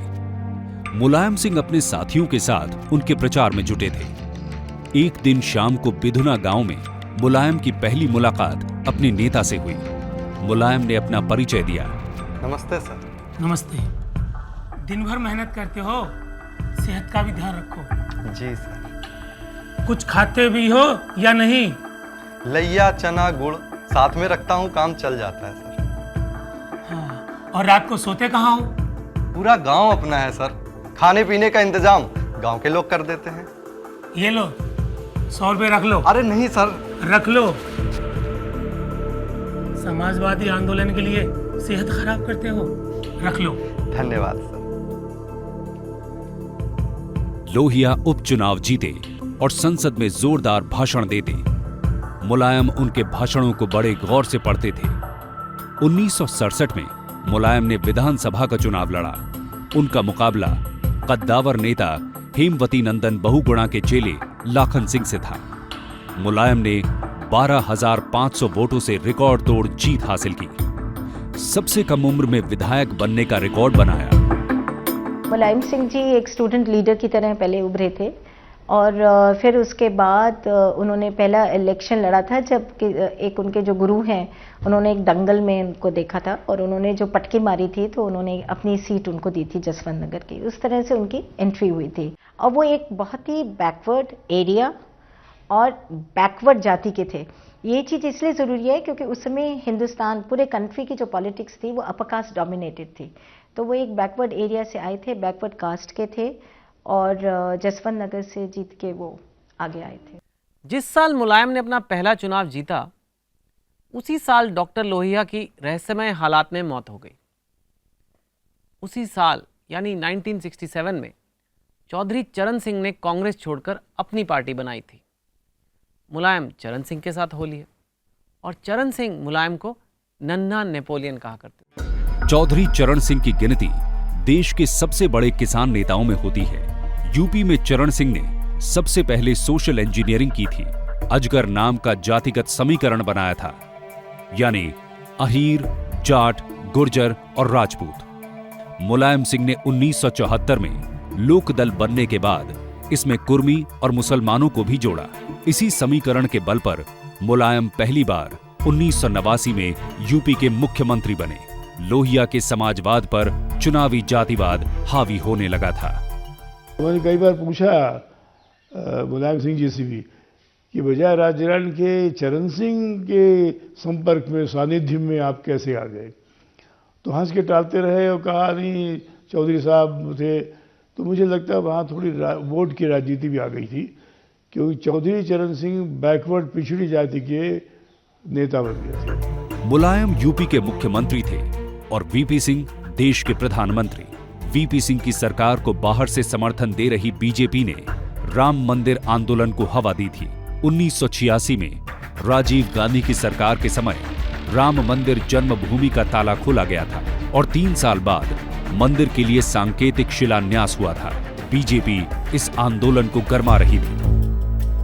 बीजेपी के आंदोलन की धार कम करने के लिए वीपी सिंह ने अन्य पिछड़ा वर्ग यानी ओबीसी को आरक्षण देने की सिफारिश करने वाली मंडल आयोग की रिपोर्ट को लागू करने का फैसला किया। उस समय तक देश में सिर्फ अनुसूचित जाति और जनजाति को ही आरक्षण मिलता था। 1979 में जनता पार्टी की मोरारजी देसाई की सरकार ने बिंदेश्वरी प्रसादी मंडल की अध्यक्षता में मंडल आयोग का गठन किया था। आयोग ने ओबीसी को 27% आरक्षण देने की सिफारिश की थी। मुलायम का दावा है कि उन्होंने ही इस सिफारिश को लागू करने के लिए वीपी सिंह पर दबाव डाला था। बिना मुलायम सिंह के वो मंडल कमीशन रिपोर्ट भी शायद लागू नहीं हो सकती थी। उसमें और भी लीडर्स थे जो कि ओबीसी के उस मंडल कमीशन के अपलिफ्टमेंट को लेके काफ़ी सीरियस थे, काफ़ी सेंसिटिव थे। लेकिन वीपी सिंह ने जाहिर है कि एक पॉलिटिकल मास्टर स्ट्रोक खेला था, मगर उसमें मुलायम सिंह यादव की बिल्कुल बेहद सहमति थी और उन्होंने उन्हें जरूर पुश किया था कि ये होना चाहिए। मुलायम को अपना राजनीतिक कद बढ़ाने का दूसरा मौका राम जन्मभूमि आंदोलन ने दिया। अक्टूबर 1990 में विश्व हिंदू परिषद ने कार सेवकों से अयोध्या पहुंचने का आदेश दिया ताकि 30 अक्टूबर को राम जन्मभूमि के लिए सांकेतिक कार सेवा की जा सके। दिल्ली, हरियाणा, राजस्थान, हिमाचल प्रदेश से कार सेवकों ने अयोध्या कूच करना शुरू किया। मुलायम ने हुंकार भरी कि कोई परिंदा भी पर नहीं मार सकेगा। मुलायम ने प्रधानमंत्री वीपी सिंह से दिल्ली यूपी सीमा सील करने की मांग की, लेकिन उनकी मांग ठुकरा दी गई। वीपी सिंह को अपनी सरकार जाने का खतरा था, जो बीजेपी और वाम दलों की बैसाखियों पर टिकी थी। आडवाणी साहब के रथ को मुलायम सिंह रोकना चाहते थे जब पहली बार यूपी के अंदर से होकर गुजरा है, लेकिन उन्हें इजाज़त दी नहीं गई। माहौल जाहिर है कि काफ़ी कम्युनली सेंसिटिव होता जा रहा था, पोलराइजेशन हो रहा था और वायलेंस काफ़ी एक पोटेंशियल फैक्टर बनता जा रहा था, लेकिन उन्होंने लालू साहब को इजाज़त दी कि उसे रोका जाए। 28 अक्टूबर 1990 को मुलायम ने टाइम पत्रिका को दिए इंटरव्यू में कहा था, सरकार में रहे ना रहे मस्जिद मेरी लाश पर ही गिरेगी। जब तक मुलायम की सत्ता कायम है मस्जिद शहीद नहीं होगी। 30 अक्टूबर को कार सेवकों ने जबरन विवादित ढांचे पर चढ़ने की कोशिश की। मुलायम ने गोली चलाने का आदेश दिया। इसमें 16 कार सेवक मारे गए। नेताजी अब मौलाना मुलायम हो गए थे। फिर उसके बाद आपका यात्रा हुई, रथ यात्रा हुआ और उस पे इन्होंने फायरिंग कराई कार सेवकों पे। तो एक इशू जो कि मुस्लिम्स के लिए, यूपी के मुस्लिम्स के लिए बहुत बहुत सीरियस था, वो राम जन्मभूमि और बाबरी मस्जिद का था। उसमें जिस तरह से मुलायम सिंह जी खुल के आए, आजम खान और ये सब लोग, उस तरह से तो कांग्रेस कभी आ भी नहीं सकते थे, कभी आई भी नहीं। तो वो एक कारण था। 6 दिसंबर 1992 को अयोध्या में विवादित ढांचे को कार सेवकों ने गिरा दिया। इससे एक महीना पहले ही मुलायम ने 4 नवंबर को समाजवादी पार्टी का गठन किया था। पार्टी का चुनाव चिन्ह साइकिल रखा गया। इसके पीछे भी दिलचस्प कहानी। बचपन से ही मुलायम को साइकिल का शौक था, लेकिन क्या आप जानते हैं कि मुलायम सिंह को पहली बार साइकिल कैसे मिली? फ्रैंक हुजूर ने अपनी किताब में मुलायम के बचपन के दोस्त रामरूप के हवाले से लिखा है कि बात 1960 की है। मुलायम इटावा के डिग्री कॉलेज में पढ़ाई कर रहे थे। 20 किलोमीटर रोज आना जाना पड़ता था।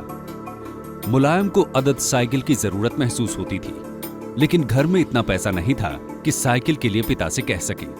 एक दिन मुलायम और रामरूप उजियानी गांव में किसी काम से गए। दोपहर का समय था। गांव की चौपाल में लोग ताश खेल रहे थे। मुलायम और रामरूप भी उसमें शामिल हो गए। गांव गींजा के आलू के कारोबारी लाला रामप्रकाश गुप्ता भी ताश खेल रहे थे। लाला जी ने शर्त रखी कि जीतने वाले को रॉबिनहुड साइकिल दी जाएगी। मुलायम ने बाजी जीती और इनाम में मिली रॉबिनहुड साइकिल। 1963 और 1993 की साइकिल में बड़ा फर्क था। मुलायम समझ रहे थे कि सिर्फ साइकिल मुख्यमंत्री निवास तक नहीं पहुंचा सकती, और यहीं मुलायम ने बड़ा राजनीतिक जुआ खेला। उन्होंने कांचीराम की बहुजन समाज पार्टी से हाथ मिला लिया। एक चतुर नेता की तरह नेताजी ने बीजेपी के राम मंदिर आंदोलन का चुनावी तोड़ निकाल ही लिया। यूपी में पहली बार दलितों, मुस्लिमों और पिछड़ों का नया समीकरण बना। दलित 20%, मुस्लिम करीब 18% और पिछड़े यादव करीब 12%। उधर कांशीराम लोकसभा में जाना चाहते थे और नेताजी उनकी मदद कर सकते थे। कांशीराम उस वक्त बहुत बड़े प्लेयर नहीं थे। He was a very small player. Mayawati उस वक्त एक नॉन एंटिटी की तरह थी यहाँ की राजनीति में। मुलायम साहब को ये भी नहीं था कि सारे के सारी जो यहाँ की जो सो कॉल्ड दलित ब्लॉक है वो उनके पीछे है, लेकिन फिर भी उन्होंने एक लार्जर यूनिटी बनाने के लिए और एक स्ट्रांग चैलेंज देने के लिए अपने अपोजिशन को उनका साथ लिया। नेताजी का दांव सही साबित हुआ। विधानसभा चुनाव में बसपा सपा का गठबंधन जीता और 5 दिसंबर 1993 को मुलायम ने दूसरी बार यूपी के मुख्यमंत्री पद की शपथ ली। लेकिन ये गठबंधन 1.5 साल ही चल सका। मुलायम ने कांशीराम मायावती पर ब्लैकमेलिंग का आरोप लगाया तो कांशीराम ने मुलायम पर दलितों की उपेक्षा के आरोप लगाए। 2 जून 1995 को बसपा ने समर्थन वापस ले लिया। ये नेताजी ही थे जिन्होंने यूपी में ऊंची जातियों की राजनीति को सबसे पहले खत्म किया और पिछड़ों को पहली बार सत्ता दिलवाई। 1996 के लोकसभा चुनाव हुए और मुलायम दिल्ली की राजनीति में कूद पड़े। वो ओबीसी के मसीहा थे, मौलाना मुलायम थे। लोकसभा की 85 सीटें देने वाले राज्य यूपी से आते थे। वही यूपी जिसने देश को सबसे ज्यादा प्रधानमंत्री दिए थे। मुलायम में भी प्रधानमंत्री बनने की महत्वाकांक्षा जगने लगी। इसे हवा दिया थर्ड फ्रंट और यूनाइटेड फ्रंट की राजनीति ने, पॉलिटिक्स ने। 1996 में संयुक्त मोर्चे की सरकार बनी, देवेगौड़ा प्रधानमंत्री बने, लेकिन मुलायम चूक गए। इसका हम पहले जिक्र कर ही चुके हैं। नेताजी को प्रधानमंत्री बनने का एक और मौका मिला 1998 में। अटल बिहारी वाजपेयी की 13 महीने पुरानी सरकार एक चाय पार्टी की वजह से गिर गई। आज बीजेपी में शामिल डॉक्टर सुब्रमण्यम स्वामी ने मार्च 1999 में दिल्ली के एक होटल में एक चाय पार्टी दी। इसमें जयललिता और सोनिया गांधी भी शामिल थे।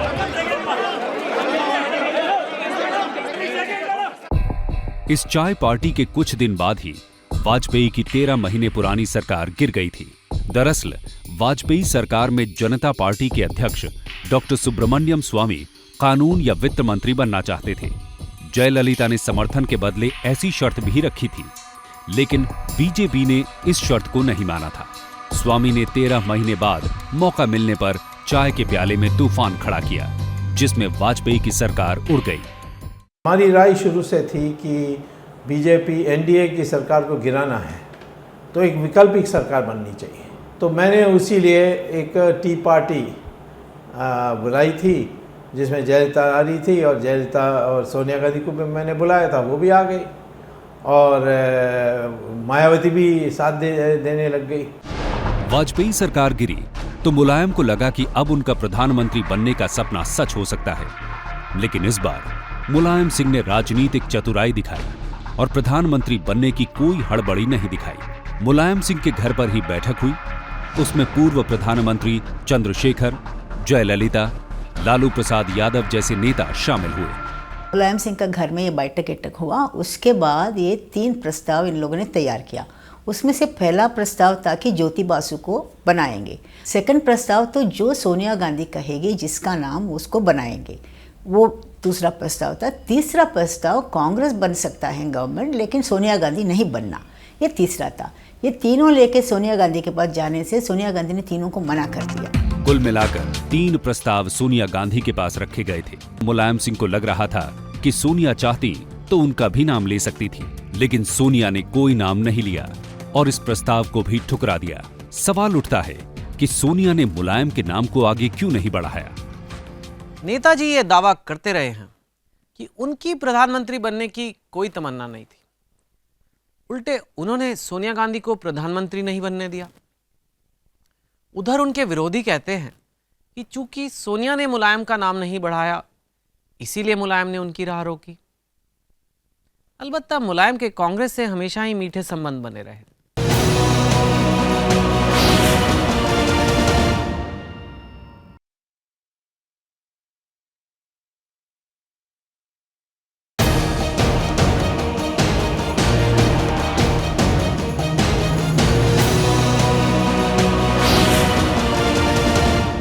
खैर, हम बात करते हैं 4 यारों की।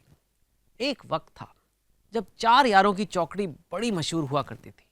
मुलायम सिंह यादव, अमर सिंह, आजम खां और बेनी प्रसाद वर्मा। आज मुलायम के साथ सिर्फ आजम खां खड़े हैं। बेनी बाबू यूपीए सरकार में मंत्री हैं और अमर सिंह दूसरी पार्टी में शामिल हो गए हैं। लेकिन वक्त था जब राजनीतिक गलियारों में मुलायम अमर जोड़ी के चर्चे हुआ करते थे। 90 के दशक में अमर सिंह कांग्रेस में हुआ करते थे और मुलायम के साथ थे आजम खां, जनेश्वर मिश्र, राज बब्बर और मोहन सिंह जैसे नेता। उस समय मुझे याद है कि भिंडे से जब मैं लड़ने वाला था तो मुलायम सिंह जी ने बड़ी सदासहता से कहा था कि आप लड़िए कांग्रेस से, जिताने का काम मेरा है। तो मुलायम सिंह जी, चाहे मैं वीर बहादुर सिंह जी के साथ रहा हूँ, चाहे मैं श्रीमंत माधवराव सिंधिया जी के साथ रहा हूँ, मुलायम सिंह जी से हमारा समन्वय और संबंध हरदम बना रहा है। अमर सिंह साहब जब समाजवादी पार्टी में दाखिल हुए थे एक चूहे की तरह, मालूम नहीं होता कि ये चूहा किस कोने से दाखिल हो गया। मुलायम ने अमर सिंह को राज्यसभा भिजवाया। बदले में अमर सिंह ने मुलायम को दिल्ली के अमीर और प्रभावशाली लोगों से मिलवाया। मुलायम सिंह कभी 5 तारा संस्कृति के पोषक नहीं रहे, न आज हैं। लेकिन मुलायम सिंह जी के पूरे इस संस्कृति में एक ही परिवर्तन मैंने कराया, और वो परिवर्तन ये है कि मैंने उनको ताज मानसिंह के हाउस ऑफ मिंग में भोजन कराने की आदत डाली। एक ही खराब आदत मैंने डाली। अमर सिंह के आने के बाद उनका सोच थोड़ा बदल गया और वो अनिल अंबानी से उनका मुलाकात हो गई। उसके बाद अमिताभ बच्चन से बहुत नज़दीक हुआ। इस वजह से उनका सोच विचार और ये सब थोड़ा थोड़ा करके बदलते जा रहे थे। इस बीच 2004 के लोकसभा चुनावों के नतीजे सामने आए। अटल बिहारी वाजपेयी सरकार का इंडिया शाइनिंग का नारा पिटा। कांग्रेस को 141 सीटें मिली और मुलायम ने 35 सीटें जीती। मुलायम को लगा कि कांग्रेस खिचड़ी सरकार बनाने की बजाय तीसरे मोर्चे की सरकार को बाहर से समर्थन दे सकती है और इस सरकार के प्रधानमंत्री वो खुद हो सकते हैं। कहा जाता है कि मुलायम के करीबी एक बड़े उद्योगपति सोनिया के पास ऐसा एक प्रस्ताव भी लेकर गए थे, लेकिन सोनिया ने वाम मोर्चे और अन्य दलों के सहारे कांग्रेस की सरकार बनाने का दावा किया। मनमोहन सिंह ने प्रधानमंत्री पद की शपथ ली। I, Manmohan Singh, do swear in the name of God. लेकिन 2008 में अमेरिका से परमाणु करार के मुद्दे पर वाम मोर्चे ने मनमोहन सिंह सरकार का साथ छोड़ा। अमर सिंह ने इस मौके को भुनाया और अविश्वास प्रस्ताव के दौरान मुलायम के 35 सांसदों की मदद से सरकार को बचा लिया। उस समय बीजेपी के 3 सांसदों ने उन्हें खरीदने का आरोप लगाते हुए संसद में नोटों के बैग लहराए थे। कैश फॉर वोट केस में अमर सिंह पर आरोप तो लगे, लेकिन उनका कांग्रेस सरकार में दखल बढ़ा और साथ ही अपनी समाजवादी पार्टी में कद भी। 2009 के लोकसभा चुनावों में अमर सिंह ने अपनी करीबी जयप्रदा को रामपुर से चुनाव लड़वाया। जो लोग मोहब्बत के इतने दीवाने हैं कि जिंदगी की सच्चाइयों को भी भूल गए हैं और किसी सहेली के लिए इतना नहीं बिगड़ा जाता। पार्टी में अमर सिंह का विरोध इस कदर बढ़ा कि मुलायम को उनसे किनारा करना पड़ा।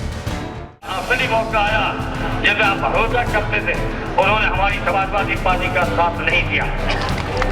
ये कोई अच्छी बात है क्या? देश उन्हें दलाल कहता था, हमने उन्हें दल्ला कहा। समाजवादी पार्टी अमर सिंह के बगैर हो सकती है, आजम खान के बगैर नहीं। मुलायम सिंह उनसे बेपनाह मोहब्बत करते हैं। मुलायम सिंह को प्रधानमंत्री की रेस में शामिल होने का शानदार मौका मिला 2012 में। यूपी विधानसभा चुनावों में समाजवादी पार्टी को 403 में से 224 सीटें मिली। नेताजी ने अपने 38 साल के बेटे अखिलेश यादव को मुख्यमंत्री बनाया। युवा सोच, युवा हाथ, युवा जोश, युवा नेतृत्व।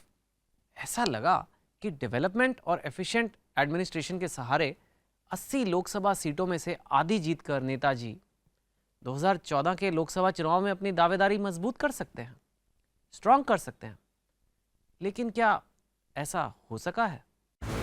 यूपी में पिछले 1.5 सालों में 100 से ज्यादा छोटे बड़े दंगे हो चुके हैं, लेकिन 2013 के पश्चिमी यूपी के मुजफ्फरनगर के दंगों ने समाजवादी पार्टी की पोल ही खोलकर रख दी। 50 से ज्यादा लोग मारे गए। हजारों को शरणार्थी शिविरों में रहने पर मजबूर होना पड़ा। सांप्रदायिक ताकतों को सत्ता से दूर रखने के लिए कांग्रेस को बाहर से समर्थन देने वाले मुलायम सिंह अपने ही घर को संभाल नहीं पा रहे हैं। मुजफ्फरनगर में राइट हुआ, राइट के पहले जो 84 कोसी परिक्रमा हुआ और जिस तरह से बीजेपी के नेताओं, बीएचपी के नेताओं को मुलायम सिंह के, अखिलेश के घर में सम्मान दिया गया, उससे मुस्लिम कम्युनिटी में गलत संदेश गया। और उसके बाद जब राइट हुआ तो राइट होने के बाद जो माहौल बना उसमें ठीक से हैंडल नहीं कर पाई समाजवादी पार्टी की सरकार। मुस्लिम यादव एक बड़ा अलायंस था, 15% और 12%, 27% का वोट शेयर था और वो एक बड़ी हमारे उत्तर प्रदेश की राजनीति की एक बड़ी शक्ति बनी थी। लेकिन दुर्भाग्य ये है कि मुलायम सिंह उसको ठीक से हैंडल नहीं कर पाए।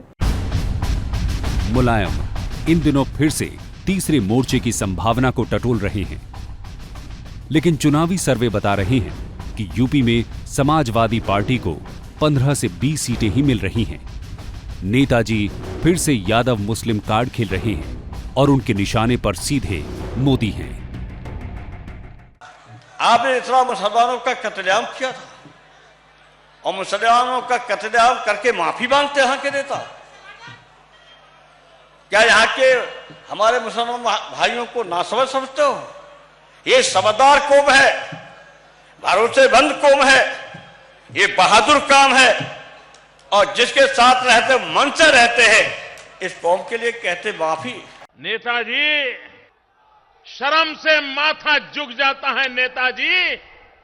आपकी राजनीति के कारण, आपके नेताओं की गुंडागर्दी के कारण पूरे हिंदुस्तान में जो गंभीर गुनाह हैं उसमें 45% गुनाह अकेले नेताजी आपके नाक के नीचे होते हैं। नन्हा नेपोलियन 2 बार दिल्ली फतेह करने से चूका है।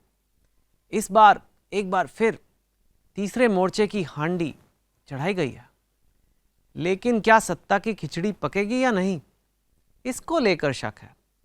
नेताजी नहीं तो फिर कौन? मिलेंगे अगले हफ्ते।